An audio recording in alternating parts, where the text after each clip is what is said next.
What did I tell y'all about this New York Rangers team? I said it earlier in today's show, but now it has come true.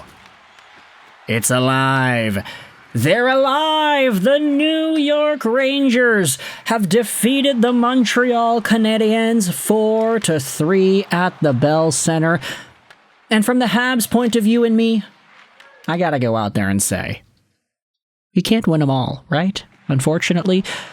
Yes, it is true. The Montreal Canadiens had a 2-0 lead, and they choked that away. They lost in regulation 4-3. Obviously, that's not ideal. Sammy Montembeault probably wants to have some of those shots back. But there's enough to talk about that I think we can be excited for, particularly the way the Montreal Canadiens started this game. And I know, I kind of started off the video talking about the Rangers, and oh yeah, they're alive! Gotta get the Frankenstein references in there because it is October after all. But we'll get into New York and how they came back into this game later. Starting things out though, the Montreal Canadiens got things going early. All it took was 1 minute and 33 seconds for Juraj Slafkovsky to net his second goal on the season. Really nice start out for the Canadiens as Cole Caulfield chips the puck by the New York D, forcing a 2-on-1 rush, and instead of shooting it like the hot stick he has had, he feeds it across, beautiful cross crease, and Juraj Slafkovsky's there to pot the puck into the back of the net. He doesn't take any time. He just quickly one-times it towards the goal, past Jonathan Quick, and Caulfield gets a really nice assist there. Slav was kind of getting outdone a little bit the past few games here by some of his other Canadiens line mates, so obviously getting back into the fray with a goal, pretty big deal. Now, the Canadiens then found themselves on the power play as Urho Vakanainen ended up hooking Oliver Kapanen. And it is on this power play where we start to see a little bit of a change. You see, Patrick Laine was removed from the lineup, and Kirby Dach was as well, both day-to-day with lower body injuries, so you had Nick Suzuki actually double shifting on both power play units. Eventually, you had the puck sent over to Ivan Demidov on the right side, and he makes a beautiful dish cross crease to Nick Suzuki, who was on the Alex Ovechkin spot, and he makes no mistake. It is such a beautiful pass from distance. It is such a beautiful shot, and this was only the third shot of the game for Montreal. Demidov goes cross to Suzuki, he's got an open net to shoot at, he gets his first on the year, so finally, Nick Suzuki putting his name in the goal column here. He's scored so many assists in this early part of the NHL campaign, so hey, he was overdue for a goal. It's set up by Gallagher and Demidov, it's a beautiful play. At this point in the game though, Montreal's up 2-0, and the Rangers don't even have any shots. This is exactly what JT Miller was talking about the other day, how for Rangers fans you can say that it's easy to panic. If you're mentally weak, you're going to panic, and you're gonna think that things need to change and that the way the Rangers are playing is not good enough. But Miller was talking about how the mental strength of this team, how they have their systems in place and they know they've been doing good work, they just need to keep on going and the pucks will start to go in. That is exactly what happened when the New York Rangers stepped onto the power play with a Josh Anderson holding call in the middle of the first period. Beautiful one-time slap shot by Mika Zibanejad set up by Adam Fox. He is on that Alex Ovechkin spot. Fox at the top of the umbrella just sends it over to Zibby. He fires it and it beats Montembeault. Montembeault actually makes the stop, but it trickles in behind him. Really nice shot there for the New York Rangers, and it gets them going here in this first period. Throughout the rest of the first, you started to see the Rangers really take control. Like, I'd say that Montreal essentially dominated the way the game was played in the first few minutes there, and they got a 2-0 lead because of it. But New York, it took them a while to get going. They inevitably did.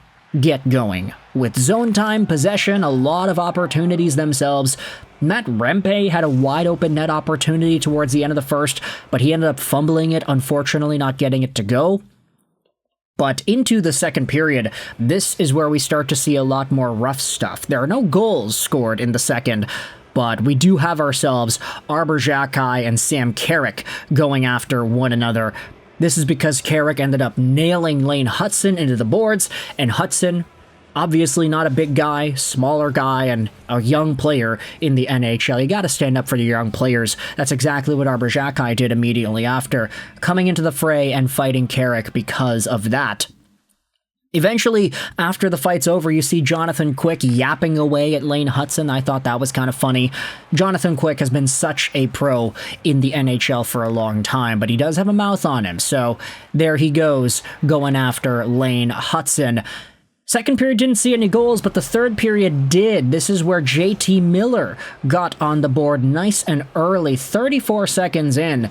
On the New York Rangers power play, you have Adam Fox at the point, tossing a puck towards the goal, and it goes in off of Miller and in. It looked kind of like it was Alexis Lafreniere's goal, but these guys were both right beside each other, and the puck squeaked in between them.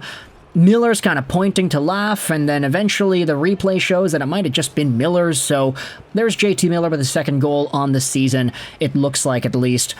2-2 hockey game at this point. Unfortunately, Montembeault is not going to like that one because of how it went through. Give it a few more minutes, though, and this is where the Rangers just continue with that offensive strategy of getting pucks from distance towards the goal.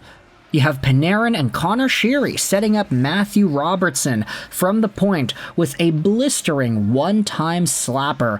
It's a really good shot, but it's from so far out, and there wasn't even really a screen either. You definitely don't want to see Montembeault giving up shots from that far out. You could tell from his body language, too. He was kind of disappointed in the way that one beat him. 3-2 hockey game, 4 minutes into the third. Just another 1 minute later, you had Artemi Panarin finally getting the monkey off of his back and scoring his first goal on the NHL season. It is a really nice rush set up by Mika Zibanejad, who dangles by a bunch of Canadiens guys. He draws all the attention to him before sending it to Artemi Panarin streaking down the right, who walks in, drags, shoots, and scores. Not a goal that Montembeault wants to give up, of course, but it's Artemi Panarin coming down in the rush shooting far side. It's a difficult threat as long as Panarin's head is in the game. And at this point, I think some Canadiens fans were debating amongst themselves, like, hey, could we see some more Montreal magic?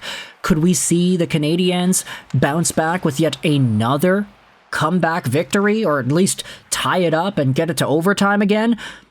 Unfortunately, that doesn't come, but there is a Noah Dobson goal just 3 minutes after the Panarin marker.